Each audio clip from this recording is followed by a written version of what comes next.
Ladies and gentlemen, please welcome your host, Mr. Sidney Roundwood.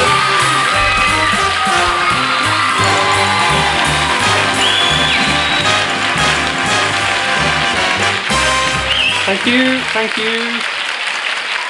Hello, good evening, and welcome to this, the first Lard Island Oddcast.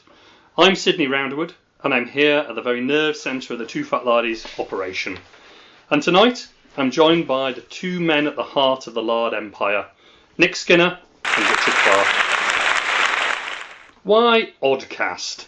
Well, we're intending to make these regular but unscheduled appearances so we can keep you abreast of what we're up to and talk generally about wargaming and Lard in general. What we want to do on the Lardy Oddcast is follow a simple structure. First, we'll kick off with what's in the workshop. Here we're going to talk about what we're up to, what we're working on, whether it's rules or models, figure units, and keep you abreast of what's in the pipeline. Then we're going to move on to the big issue. No, it's not the magazine you might have seen me selling outside King's Cross Station, but it's the big burning issues in the hobby today. So that might be rule design, specifics like new rule sets, shows or conventions we're attending, or just discussing what's happening in the hobby. And that's going to be the largest part of the show. Following that, we'll change the mood a little as we quieten down and head to the Lard Library and talk about the books we're reading at present, or what books we'd recommend to cover a specific subject that we've been discussing. And finally, we'll talk about what's next, looking at our calendar at the Lardy events coming up. We'd love to add a mailbag on the end, so please send us your questions on any Lard-related subject you like, such as, how many pies can Nick eat? What's Richard's favourite cooking lager? And where did I get my Rusty Lee TV chef costume? It's all up for grabs. So with that format in mind, let's kick off with what's in the workshop.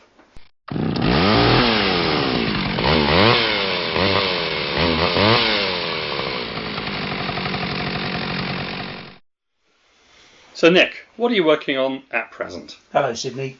At the moment my painting table, which as you know doesn't see a great deal of output during the year, is chock-a-block with smugglers for sharp practice. This is an idea we've been working on recently where we can adapt some of the mechanisms in sharp practice towards a game that involves the revenue men and some unlikely looking characters from the coastal regions engaged in some dubious activities. So my painting table at the moment is around revenue men and figures that we'll use as revenue men, and various civilian and irregular looking characters that we're going to be using as smugglers. So some pirates, some sailors, and we're talking around a big time period here. I'm looking at figures that are around sort of Spanish succession, that kind of early 18th century activity, because it's got quite a good ability there to tie them in with pirate ranges and also to tie in some figures from 7 Years' War ranges, and you get some lovely feel for some irregular units. So at the moment I've been painting some British hatmen and grenadiers and some dragoons to go with that. What make are they? Too. Sorry. Principally front rank. Right, lovely. With in terms of the and very nice. They sort of go with my painting style, which I'm not quite sure if that's a compliment to them or not. But they come out. I'm really pleased with you. Is that the googly eyes painting Yeah, style? that's the one. Yeah. The Marty Feldman school of painting. Yeah. But I'm really pleased with the outputs that I've been coming up with those, and so there's still work to do. But I'm pleased with what I've got off the run so far, and there's more to come. Yeah, they're looking really good, aren't they? They're really nice, and we've had some fun games with them as well, which is obviously what it's all about. I, on the other hand, am at the other end of the spectrum. I'm a bit more up to date. Unlike Nick, my painting table sees voluminous output at certain times until I get to the point where I'm sick of the sight of it, and then I leave it alone for 6 months. But at the moment, I've just finished a glut of buildings for 1940 in my British Expeditionary Force. I bought some really nice armoured cars from Warlord, the Morris armoured cars there, which with the 12th Royal Lancers played a huge role in fending off the German attacks, especially while the Royal Engineers were blowing up a lot of bridges. I bought again some plastic Warlord carriers. I've got a whole section of carriers for 1940. I was really loved to be able to get the Scout carriers and the Bren carriers, but I couldn't, so I've gone with Mark I Universal carriers, which was certainly there in 1940. But the main glut of what I've been painting actually are little metal die-cast trucks and vehicles that I bought on eBay. They rock up about £2 each normally, and the whole range of vehicles I've been able to get from these, oldie worldy vehicles collection is things like supply wagons, petrol wagons, ambulances, Royal Engineer vehicles, even sort of the Colonel's staff car. So I've really got quite a motor transport pool ready, and I'm planning a really interesting Dunkirk campaign, or Road to Dunkirk campaign, which I'm going to be able to use them in. I mean, the nice thing is, early on in that 1940 campaign, you can use those vehicles as an objective for trying to get the transport off the table. The British are trying to rescue an ambulance. Later on in the campaign, you can just use them as terrain pieces to litter the sides of the roads as you're approaching the Furness Canal lines. So that's been keeping me busy. I've been working on a pint-sized campaign to go with that, which more about probably later or maybe in another show. And I've also been in the background got some Stalingrad buildings which I'm about to start. I've done a lot of Russian buildings in MDF for the approach to Stalingrad, so really from the Don right the way through to the Volga.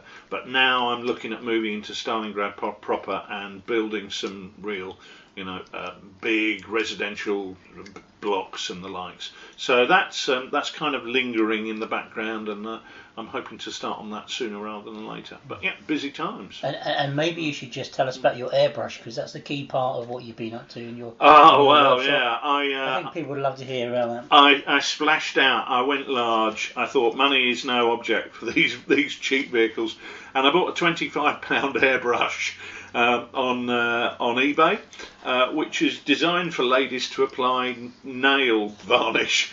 Well, I managed to break it, but I did actually manage to spray up all my BEF vehicles. I was really pleased with the result, to be honest with you. I think I am cursed with airbrushes. I bought expensive ones, which I bugger up completely. So this time I thought I'll buy a cheap one, and I managed to bugger that one up completely as well. But at least it only cost me 25 quid rather than my £200 Badger, which is an airbrush, not one of Sidney's foibles. Sounds like £200 Badger. Sounds like lunch.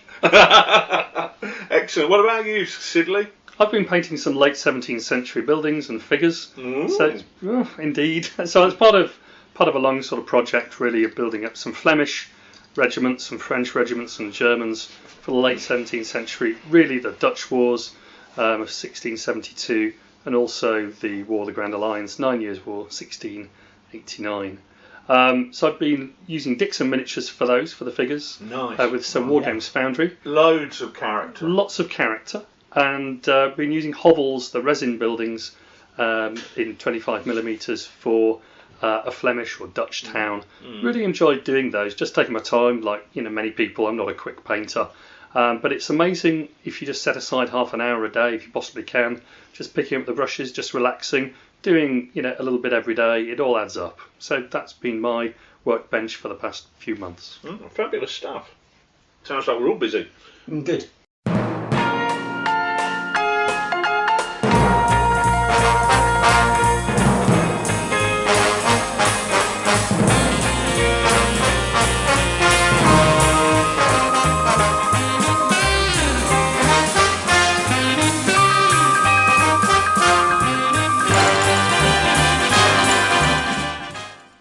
So, gentlemen, as today's the first Lardy Oddcast, I thought we'd start with a really big issue. What is lard? Wow. What does it mean to us? That's a big one, Sydney.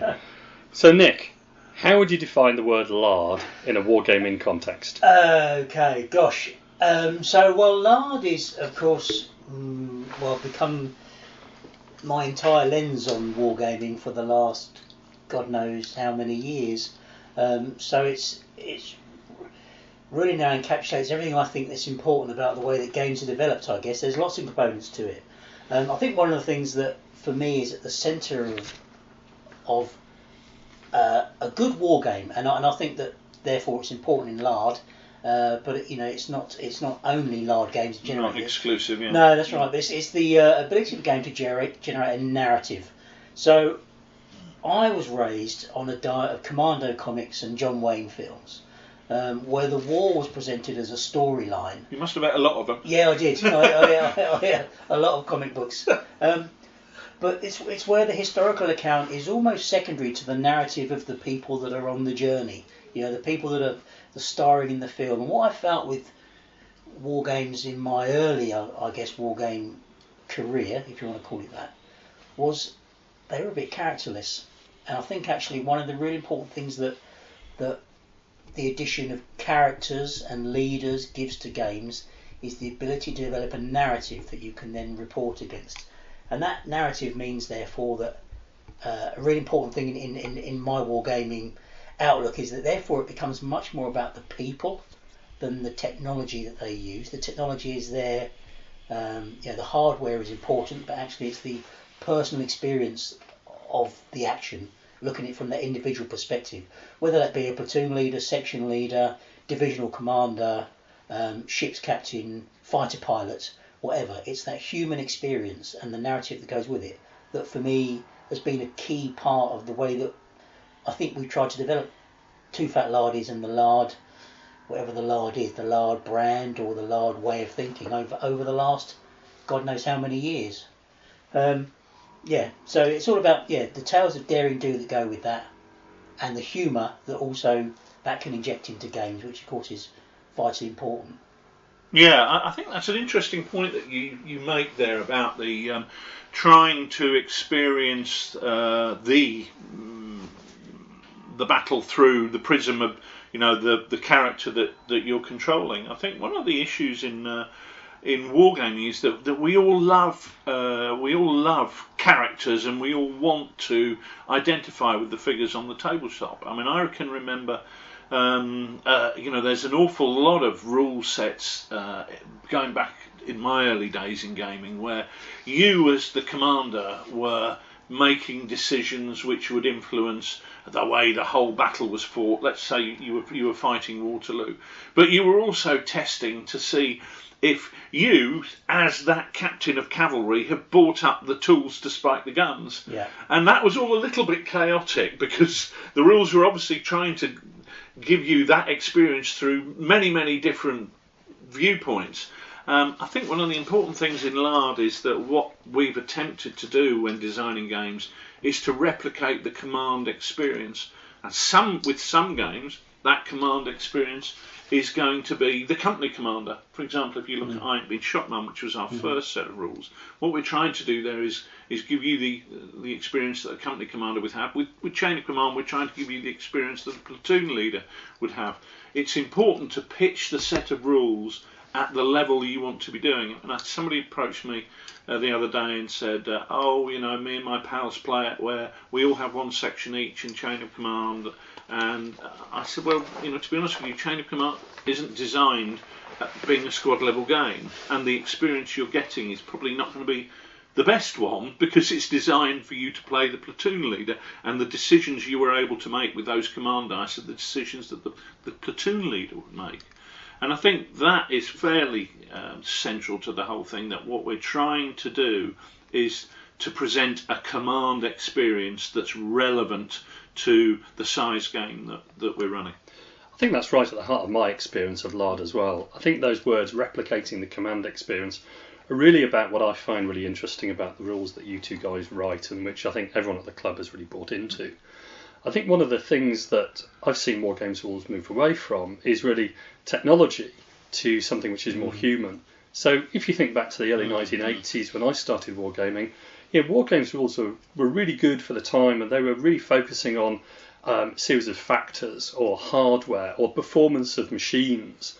One of the really interesting things over the last few years we've been looking at in the games that we've been thinking about is things like memoirs and diaries and letters, trying to replicate the personal experience of people on the tabletop. Yeah. So when we've played the Boer War, we've looked at some of the official histories, but we've also looked at the reports and the writing, the letters of some of the commanders who were there. It's really an attempt to sort of, as you would say, replicating that command experience. Not just what we think of now as really happening in the battle itself, but what were the contemporaries really thinking was important. And I think one of the really memorable things in one of the games was that the general we were trying to recreate always wanted to keep his men, I remember this very well, Rich, close-handled. He wanted them to form a close body so that it can move quickly. It's completely against what you'd be wanting to do in the Boer War. But that was really something which came right from the history book, right from his own letters to his brother back in England. And I think it's trying to sort of build in those moments into the games, which takes us away perhaps from just looking at the technology, looking at the mechanics of just how machines perform, and to being much more of a sort of a command experience for the people who are there, and also for the players around the table. Yeah, so one of the things in particular that I think is important is that we try to produce mechanisms that place gamers in the situation of their historical counterpart in a way that faces them with the same decisions that person was faced with, and that the rule mechanisms encourage them to make decisions based on the way that they were trained and what their doctrine was all around as well. So, for instance, I'm going to use an example from Bag the Hun. So, fighter pilots in the Second World War massively believed in the power of formation flying and the power of altitude as a way to dominate their enemy. So the mechanisms are created in a way that actually encourages the player to look to stay in formation and look to at every opportunity to gain altitude. And it's those kind of things. And those are two really simple examples that allow us to prompt the gamer into making decisions that keep the game historically relevant.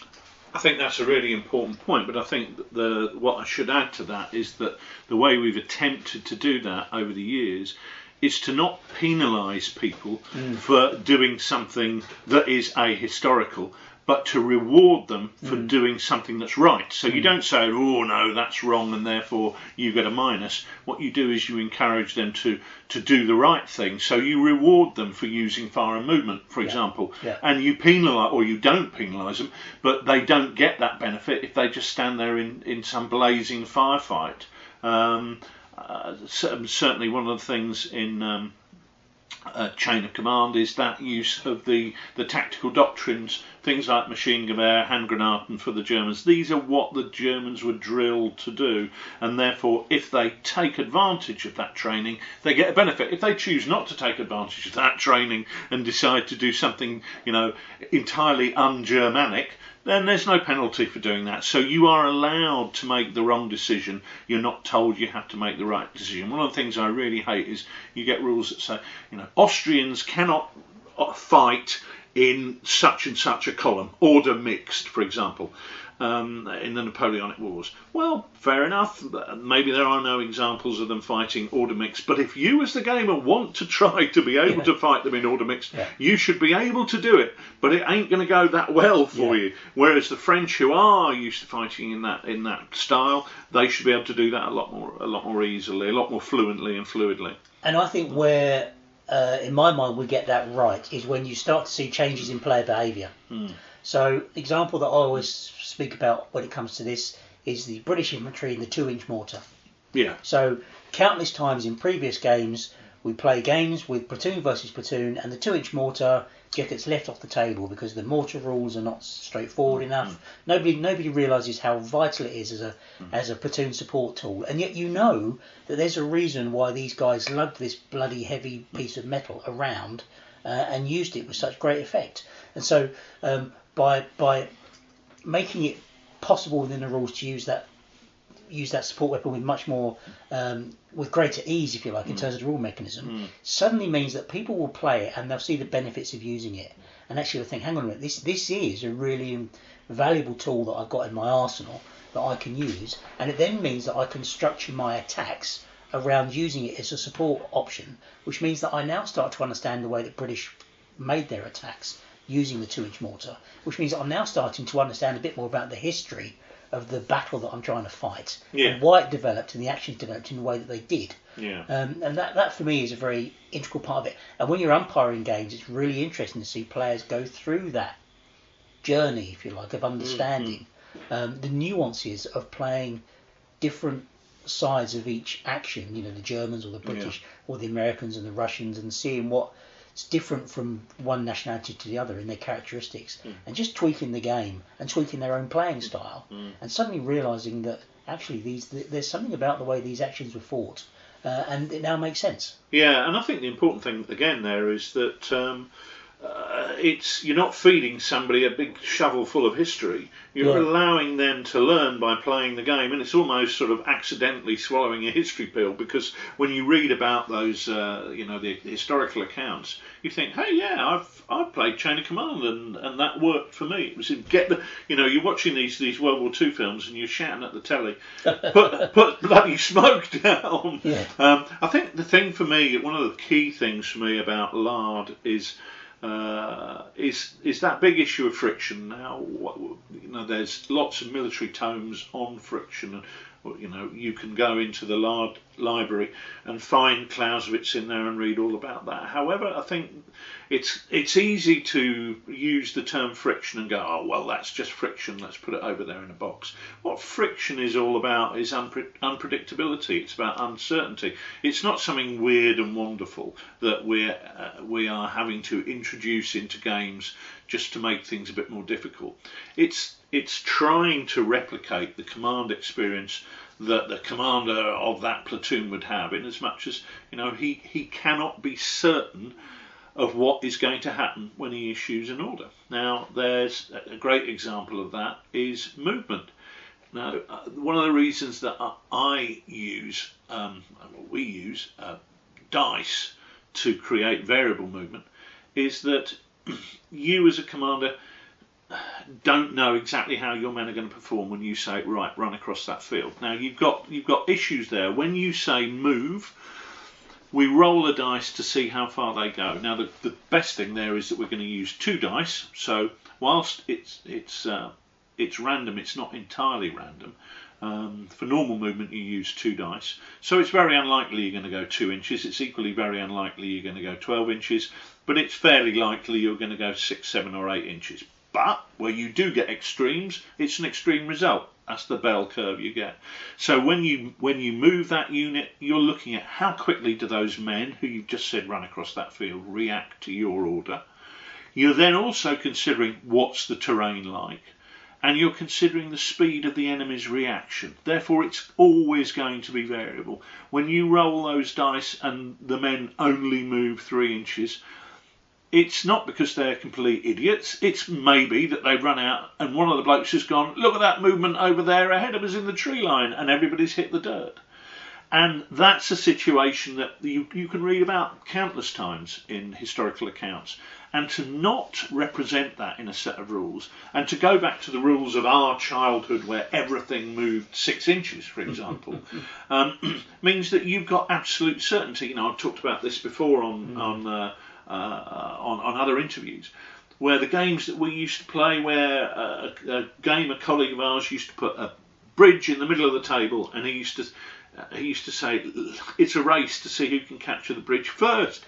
Well, funnily enough, Nick started 3 foot away from the bridge, and I started 3 foot away from the bridge, and after we diced to see who moved first, it was pretty obvious who was going to be there first. Well, you simply, as a commander of troops on the ground, you simply don't know that.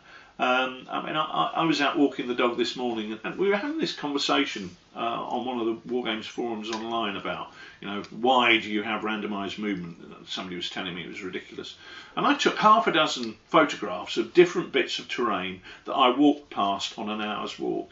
And in every one of those, I thought, well, I know that when I was at the peak of my fitness, I could run 100 yards in, let's say, 12 seconds.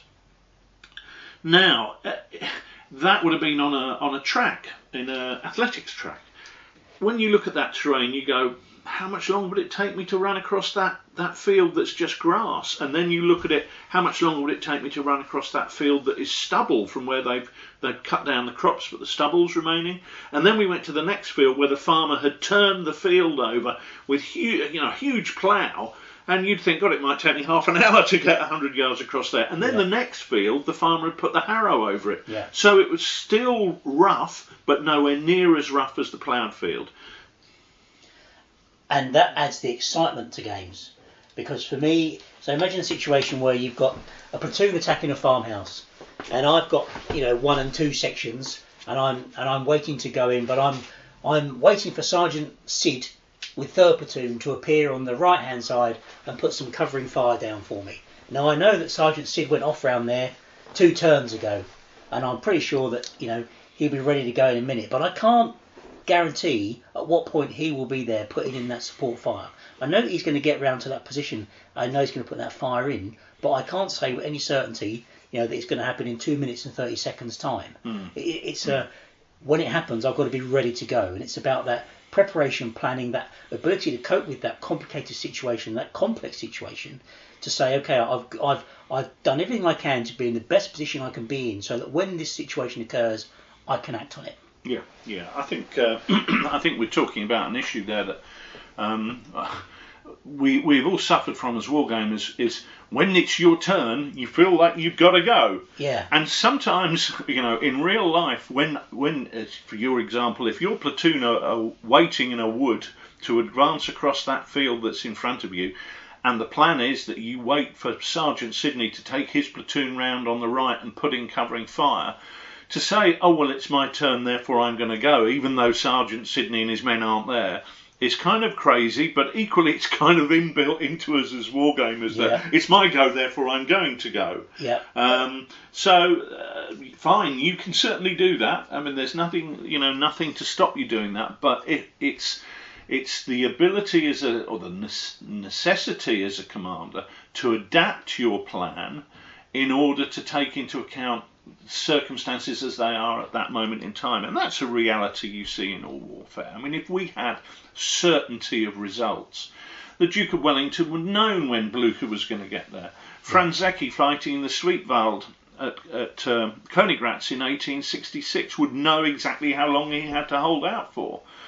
So it's simply trying to replicate in a game the situation that the commanders are in on the ground. And that, for me, is what Lard is all about. But encapsulated in that are the uncertainty and unpredictability and command challenges that you've got to deal with. Because, Sidney was talking about how technology was always seen as the key differentiator. My Tiger has got more millimetres of armour than your Sherman.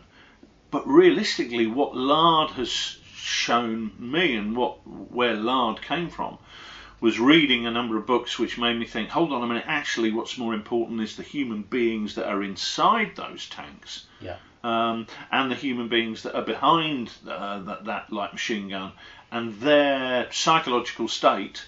And part of your job as a commander is to try and manage the capabilities and effectiveness of your men. It's not just about giving orders and expecting people to respond in a robotic automaton type fashion.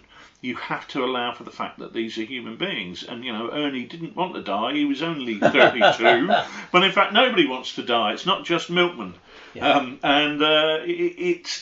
important that we factor that human inclination to self-preservation into the game. So it is the big men on the battlefield, and this is a term that we used to use a lot in Lardy rules, big men, and that didn't come down from Sidney's online interests. It actually came from that John Wayne figure that Nick has talked about many times as being one of his influences, that big character who, when everything is going wrong on the battlefield, stands up, takes charge and makes things happen. And you only have to read accounts in warfare and you'll find it ain't just something that happens in films. There are big men out there in all of us, as they say. I wonder what it was.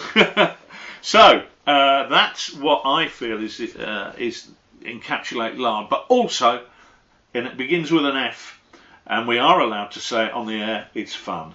The games have got to be fun, they've got to be enjoyable. You do not want to put together something that is a simulation which is dry and uninteresting. However, if you can create a simulation which is fun and enjoyable, it's a bit like coating a pill. You know, you might, we don't necessarily want to have a big history lecture in a game, but if you make the game enjoyable and people come away from that going, whoa, I really felt like I was there. I really felt like I was, defending the bridge at Arnhem, or I was, trying to storm that bunker on the west wall, and we nearly got there, and it didn't happen. Has happened to me several times in a campaign we're playing recently. But that feeling that, God, I really now understand the stresses that those guys who were doing it for real went through is, for me, just a fantastic buzz that you come away thinking, I really have made contact with history. I agree with you absolutely, and it's one of the things that I think has been so great about the Lard community as well, actually, is people share their after action reports, and the narrative, we go back to narrative again, the story that they develop and that they share in those after action reports. Some of them read like they are straight out of the history books, which means that something somewhere is going right. Something somewhere is giving a great fun experience that people are playing and getting really good rewards from. And actually, there's something there about enables us to explore the history a little bit more as well. It makes us understand it and appreciate it a bit more. So I'm going to, again, Bag the Hun seems to be coming up. But, there are times in Bag the Hun where if you've got a junior ace behind you, it feels like he is all over you. And it's really uncomfortable and nasty. And same with Algae when we do the First World War rules as well. I know I've been sponsored to talk about Algae. Somebody outside has said to me, make sure you get Algae mentioned in the podcast as many times as you possibly can. Okay, he's a great favourite. Yeah. But it is about that feeling of, my God, this is really hard work. I'm really having to work hard to survive and get through this. And I agree, that's absolutely what it's all about. And it is good fun. And to the other side of it, Rich, is actually developing. It's been good fun as well. Developing the games. We don't get to enjoy some of the rule sets that we produce because we go on to develop the next one. And for me, it's actually that process of that development, that iterative process that we go through of testing ideas that's good fun. It is, and certainly it's not a eureka moment, but you certainly work through and you play test and you play test hard, and then one day you go, my God, I think we're there. And there's a real and we're sense. Well, yeah, maybe. But there is a real sense of satisfaction when you think, that's the job done. But interesting what you were saying about Bag the Hun. I think it's important as a part of our design philosophy that we're prepared to abstract some of what happens in order to present the gamer with the right command experience. So, for example, in Bag the Hun, if you are the plane with the highest altitude, you potentially get a bonus move. Now, that doesn't mean you are actually moving faster than anybody else. It just means that in aerial combat in the Second World War, having altitude was a huge advantage and allowed you then to swoop down into action at the point of your choosing. Equally, if you look at the ambush mechanism in Chain of Command, that bazooka team or Panzerschreck team pops up on your flank and fires into the side of your tank.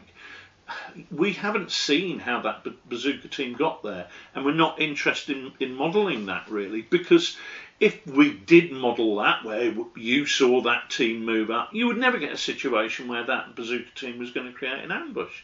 But using the ambush rule that's in there, they can pop up, they can fire, and they can disappear. And how many reports do you read of the Second World War where people said, all of a sudden this Panzerfaust team popped up, fired at us, we fired back at them, but we have no idea where they were, where they've gone. And sometimes you have to abstract what's actually happening in order to create that command experience where something does pop up or somebody does swoop down from out of the clouds and swoops down and is on your tail firing into your fuselage. And I think that's an important part of our design philosophy, that it's designing the game around what effect is this going to have on the game, rather than what causes this effect to happen.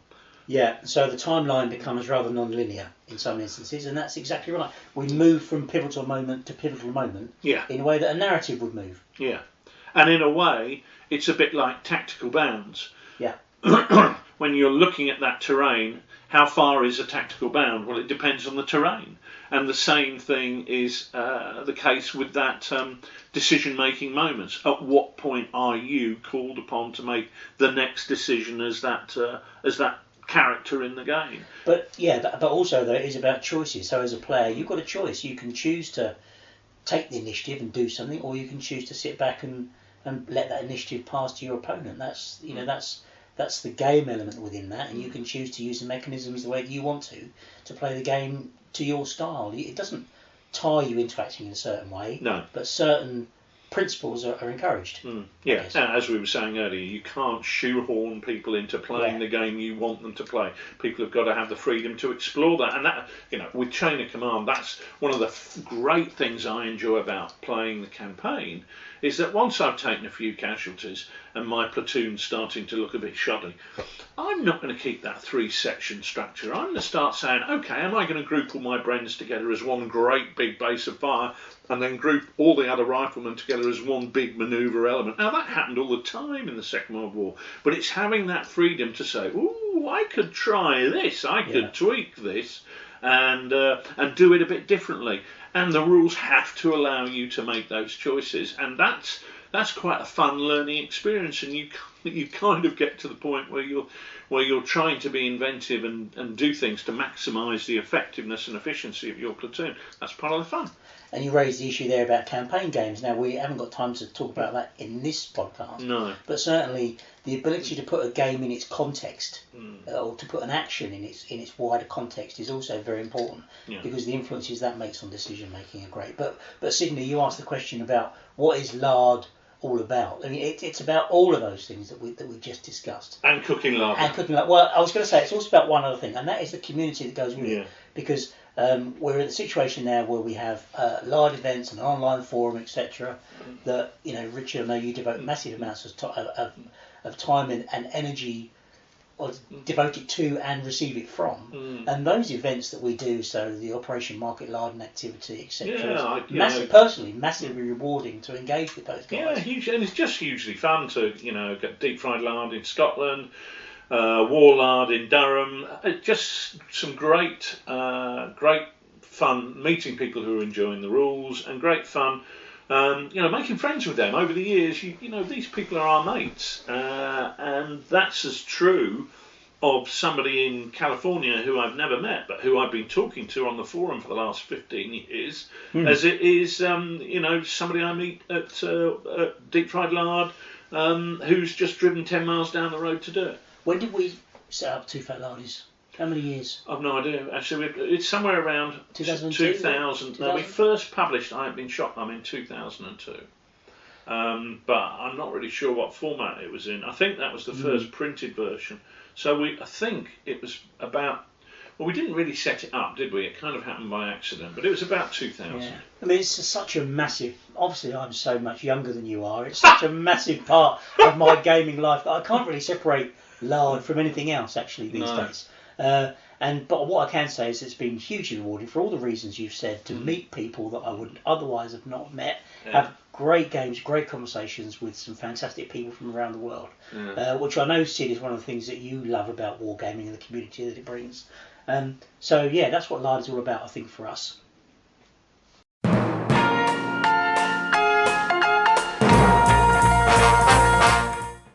Okay, now as we stroll along the landing in Roundwood Towers, my official residence, I'm going to have to ask you to keep quiet as we're going into the Lard Library to look at some of the books therein.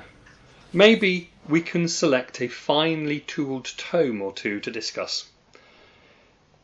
So Rich, as we've been talking about Lard, what volume would you select from these shelves to provide an introduction to the Lard world for anyone wanting to get a feel for your inspirations? Okay, Sid. Well, I actually thought long and hard before making my final selection from the library. Kind of the first thing that I thought was On War by Carl von Clausewitz, which is and has been for a long, long time my military Bible. Clausewitz says an awful lot of things about unpredictability, about friction, but it's if you're gonna go away on holiday and take an enjoyable read with you, you probably wouldn't take the Bible, and at the same time I probably wouldn't take Clausewitz. The second one that I really thought about was a fantastic book and nearly scraped in as the first choice, and that was Forward into Battle by Paddy Griffiths, which was talking about fighting tactics from Waterloo up to modern times. Now, Paddy is a man who was an inspiration, but also a great friend, really good company, a man who really made history his life. He was a professional historian. He lectured at Sandhurst, and military history was what he was all about. There's still a lot of ospreys out there with his name on it. Sadly, Paddy died. It's nearly 9 years ago, I think now. But his book Forward into Battle's great. However, a book with a very, very similar title pipped it at the post, and that is Face of Battle by John Keegan, which is interesting because it studies three battles: Agincourt, Waterloo and the Somme. Now, I bought this book at a cheap bookstore for about £1, about 27, 28 years ago, and I chucked it in the boot of my car, and it rattled around in the boot of my car for years, until my wife and I went away for a weekend. We were meant to be going away for a romantic weekend, and as I pulled the cases out the boot of the car, this book sort of emerged from under the spare tyre, and I thought, oh, I'll have a look at that. And I spent the rest of the weekend immersed in John Keegan's book, The Face of Battle. I'm not sure that was the weekend my wife was planning to have, but there we are. But it was a revelation. It's not a new book. It was written in the 1970s. I think it was first published in 1976. But what it does, for one of the first times in my experience, was rather than concentrating on generals and kings and battles, it focused on the people who were involved in the battle. It made me realise, or at least rethink, war. Technology is important in war, but it's entirely subservient to the men who fight the war. It's the men who actually determine the end result, not the technology that they're armed with. And it was interesting. I actually just looked up on Amazon to see if it was still available, and it is. And I'm not surprised because it's an absolute classic. But one of the things that the first review I saw on there said, this is a book that takes a long time to read, not because it's boring, but because it makes you stop and think about what he is saying time and time again, and makes you reevaluate everything that you thought you knew. And that, for me, is why The Face of Battle by John Keegan is my book that really encapsulates Lard. So if you haven't read it, I can really recommend it. Even if Agincourt, Waterloo and the Somme are completely off your radar, when it comes to talking about men in warfare, it's the genesis of Lard for me. So that's what I've been doing. What about you, Nicholas? What book did you manage to pinch from the library? All the colouring books were gone. Sid's had them. Oh. So this is where a bit of if we'd spoken to each other beforehand, we might have avoided a little bit of repetition. Not that I've chosen the same book as you, thankfully, but kind of the message and content of it, I guess, is similar. So for me, I've gone for a book that you will know. It's called The Sharp End of War by John Ellis, and it was first written in 1980. And I've got my copy here, and I noticed actually from looking at it that that it's got a label in the front cover that has actually got my brother's name on it and not mine. So I've obviously stolen his book. But he's obviously nicked it from the library. Yeah, well, I remember reading this book as a teenager, and it fundamentally shifted my outlook on war as being very different to those Commando comics and Hollywood films that I'd been fighting with my airfix soldiers. And this actually took me into the psychological impact of warfare and what it was like to be in some of those situations. And Ellis, and the book's really a classic, I think, and Ellis discusses it in great length. I mean, it's quite a big book by teenage standards, it's almost 400 pages, and some of the content is quite meaty, but it is absolutely ram-jammed with personal experiences of combat. And some of the language and discussions that they use, I still find myself coming back to. In fact, I used this when I did my Masters not too long ago, actually. This is one of my key reference points about critical incidents and decision making in critical moments. And the content of this is very valid to what we do with Lard. I read it when I did my O-levels. Yeah, well, there you go. See, these days it's education is a precious thing. But there are some fantastic quotes. So, for instance, let me share this with you. This is a American veteran called Jack Belden, and he's talking about uncertainty. And we know that's a very important concept for us. And the quote goes like this. I won't do it in an American accent, by the way, because that would be insulting. But it says, uncertainty is in the very air in which a battle breathes. It lies coiled at the heart of every combat. The uncertainty of the enemy's whereabouts, the uncertainty of falsehood, the uncertainty of surprise, the uncertainty of your own troops' actions, the uncertainty of a strange land, the uncertainty of rescue, and the uncertainty of confusion itself. So I say the unknown is the firstborn son of combat, and uncertainty is its other self. I mean, that might sound a bit profound, but for me, there's some vital messages in there that take the combat down to the personal level. And I remember discussing this when we were first putting I Ain't Been Shot Mum to bed, actually. And in discussions we had about types of machine gun, I remember discussions we were having about, you know what, actually it doesn't really matter what type of machine gun you're shooting at me. The fact is that I'm quivering behind a wall and you are shooting at me with something very nasty that could kill me. The exact make and model and rate of fire, while relevant, isn't actually the key thing that's making a difference in that situation. It's what's going on for me at that time, and do I feel able to do anything other than cower behind that wall? And it's Ellis builds that out really nicely in that book. It covers effects of artillery. It covers the stressful impact of war and the psychological aspect of discipline and morale and what troops did to relax. And I think actually for anybody who's going to be a student of World War II warfare, it's a must read. And so I've taken it off the shelf in the library, dusted it down, and I'm glad I did. Yeah, it's interesting you saying that, because what you're probably not aware of is the fact that when I sat down to develop Chain of Command, that was the first book that I turned to and reread, because there's so much in there and it talks about so many different aspects of warfare, always with the human being at the centre of it. Or I don't think that's intentional. I think that what comes out of it is just what an integral part a human being is. It's the one part in the machine that fails or succeeds. Everything else you can potentially rely on to do its job because it's manufactured and it's machine tooled, but that human being has got a lot more margin for error.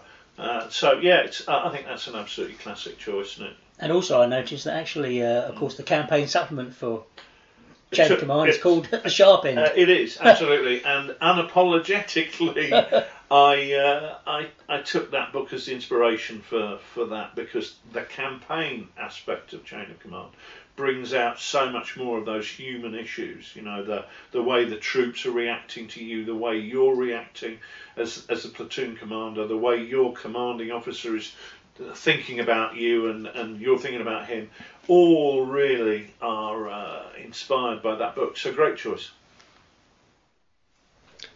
Well, my book's a little bit like the other two which we've just been talking about, and I've chosen the memoirs of Blaise de Montluc, who was a French soldier of the 16th century. And his book, called The Commentaries of War, is translated into English, but probably not as well known in England as some of the other books that we might be discussing on the podcast. And he was a soldier in the 16th century who campaigned in Italy and in France and sometimes in Spain. And his commentaries are written at the end of his life and give a really interesting picture of what it was to be a commander in the 16th century. Not just because of its accounts of the battles which were fought, but also because of several passages of military maxims that he gives to inspire people reading the book, and also because of just details relating to how armies were comprised, how they campaigned, how they were supplied, and just the general world in which those battles and campaigns were fought. It's a really good read, and the main section is about his defence of the Italian town of Siena in 1554. I think this is a really good book for wargamers, though, because when you're looking at creating a battle on tabletop or creating rules for a campaign, it's always great to try and get into the mindset or the command experience of the people from the time. And this is a great book to have by your side as you're trying to do that. There's some really great quotes in it. There's some interesting anecdotes which he provides, and there's some great battle scenes as well. So that's The Memoirs of Blaise de Montluc, which I bought second hand from ABE Books for about a tenner, published by Longman in 1971. Does it have any pictures in it, Sid? It has very few pictures in it, but it does have a nice picture frontispiece of Blaise de Montluc on page 2. So for you, Nick, who loves pictures in your books, it's got one. And it is black and white, so it can be coloured in. It can certainly be coloured in. Good.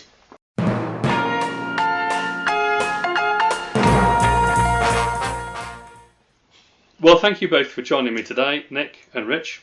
Before I release you from my clutches, can you tell us what's on the Lardy horizon in the near future? Yeah, shall I go first on that? Oh, you go for it. I'll go first. Well, I guess the thing that's on the immediate future, of course, is Crisis. So we are now, as we record this, in mid-October. So Crisis is looming large as one of the highlights of the year coming up. And this is not a midlife crisis. No, though, is it? I'm not. Well, there are many crises, but the one that although we have had some of those in Antwerp occasionally. Indeed, we have. Yeah, and Let's move on. Life is one big crisis. But I'm talking about the Crisis show in Antwerp, as you know, you little naughty boy. And yeah, it's one of the highlights of our calendar. We're going out there for 3 days this time. So we've got the show as the climax of that. But we're going out early to do some battlefield touring. Now, last year, we went out early and went to Waterloo and spent... well, I suppose the best part of a day and a half walking the battlefield at Waterloo. We couldn't escape if we wanted to. No, we couldn't escape if we wanted to. And it was really eye-opening and interesting to do that. So this year we thought we'll repeat that. We'll do a tour of a battlefield before the event rather than after, because what we've done in the past is do the show and then try to squeeze in a battlefield tour on the way back. And we're also hungover. Terribly hungover. And also, I mean, shows are exhausting. You know, your voice goes, your feet are killing you, and at the end of it all, you just really want to get home. So we haven't really made the best. But like this podcast, really walking around my house. We haven't really made the best out of some of those opportunities. So we thought we'll get the tour in early. So we're going to do that again this year. But our tour guide is sitting next to me. So you've got it lined up. What we're going to be doing? Tell us what it is. I have, actually. Well, this year is the 100th anniversary of the Battle of Passchendaele, or Third Ypres, if you want to take that name. And on the first day of that battle, the 7th Northamptons launched an attack where their commanding officer, who was an England rugby player, was shot and killed. Which is very sad, but even more dangerous for me, my granddad was shot in the ankle by, they reckon, grazing machine gun fire. And I wanted, as a bit of a tribute to him, to take the, because I never met that bloke, he died 5 days before I was born, so I wanted, as a bit of a tribute to him, to go and find the spot where he got shot. And so I've managed to find that out using maps of the area. So we're going to go to Ypres, That'll give us an opportunity to see where Grandad got shot, which is always an exciting thing. Certainly for me, the rest of you may be bored to tears by following my family history at that point, but it's still an interesting attack from that battle. The other thing is we're going to go to Messines Ridge, and we're going to have a look at lots of First World War stuff there. But we're also going to go to the Ypres-Comines Canal, which is literally a few hundred yards away from where the 7th Battalion Northants attacked in 1917. And that is a really important battle in 1940, and without giving too much away, is the subject of a pint-sized campaign that I'm researching. I've been doing a lot of reading on that, and the highlight for me is going to be able to go and walk the ground, make sure the scenarios are representative of what is there. So we're going to really be doing a 1917-1940 day and a half of battlefield tours before we then zoom up the road to Antwerp and carry on with the wargaming aspect of things. So that's that. What else have we got coming up? Well, I've mentioned the 1940 campaign. On the editing desk at the moment, we've got an AWI supplement for Sharp Practice, which is really exciting. At the club, we are playing a fantastic Metz 1944 campaign, The Chain of Command, which is fantastic, largely because I keep being beaten, but even so, it's a really eye-opening experience, because at the moment I'm trying to attack and infiltrate into a big 19th century fort which the Germans are holding with a scratch force, but they have got a huge fort, and my US infantry are having real problems trying to break into that. But it's been really illuminating, and it's a great fun campaign. So that's that. And you're working on something as well, Nicholas, which we've alluded to earlier. We've alluded to, yeah. Well, we are working on a supplement, if that's the right word, for Sharp Practice, which we're putting under the title of Jolly Jack Tar, which is all things nautical to do with Sharp Practice, really. Water sports. Water sports, yeah. So messing around in boats with Sharp Practice, based on the understanding that waterways are an essential transport and military strategic link in so many campaigns, and we just want to make sure that there's rules for the appropriate use of those in campaigns and on tabletops. Buggering about in boats. So this is launching attacks from boats, cutting out actions, paddling up rivers in canoes, going across rivers in rafts, all that kind of good fun stuff. You'll love it, Sidney. Sounds like it's a knockout. It will be a knockout, absolutely. Well, that's all for tonight, listeners. Thank you very much for joining us, and please don't forget that we want to have a letterbox full of questions to answer next time. We'll be on our long drive to the continent for the next edition. Oh, yeah. So we hope you'll join us then on our first Oddcast road trip. Good night. Road trip. Should be great. Excellent. On that bombshell.